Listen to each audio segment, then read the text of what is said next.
நடிச்சிருக்கிறேன். அந்த பெருமை எனக்கு நிச்சயமா இருக்கு. அவர் சொன்ன ஒரு வார்த்தை, தனி ஒருவன் படத்தில் நீங்கள் பார்த்தீங்கன்னா நிறைய விஷயங்கள், ஒரே ஒரு ஐடியாவை எடுத்துக்கோங்க, அதையே உங்கள் வாழ்க்கையாக்கி ஜெயிங்க அப்படின்னு சொன்னார். Simple and best.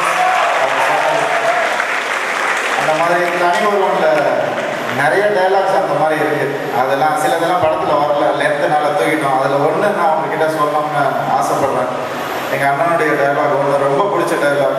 ஒரு ஐபிஎஸ் ஆஃபீஸர், நான் மித்ரன், போயிட்டு ஒரு உயரதிகாரிகிட்ட வந்து சித்தார்த் அபிமன்யுவை அரெஸ்ட் பண்ணணும் அப்படின்னு சொல்லி நான் கேட்பேன். அதுக்கு அவர் எவ்வளோ பெரிய ஆள் தெரியுமா, அதெல்லாம் முடியாது அப்படின்னு சொல்லி சொல்லுவார். அப்போ ஒரு டைலாக் நான் பேசுகிற மாதிரி இருந்துச்சு, அதை எடுக்க முடியல. என்னென்னா, சார் நீங்கள் இவ்வளோ வருஷம் இருந்திருக்கீங்க, ஒரு பெரிய கமிஷனராக இருந்திருக்கீங்க, நீங்கள் லைஃப்பில் என்ன சார் சாதிச்சிங்க அப்படின்னு கேட்பேன். என்னைய அப்படி கேட்குற முட்டாள்தனமா, நான் எவ்வளோ சின்சியராக இருந்தேன் தெரியுமா அப்படின்னு கேட்பாரு.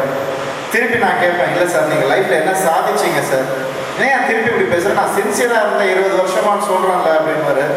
சார் சின்சியராக இருக்க வேண்டியது உங்கள் கடமை, அது சாதனை கிடையாது.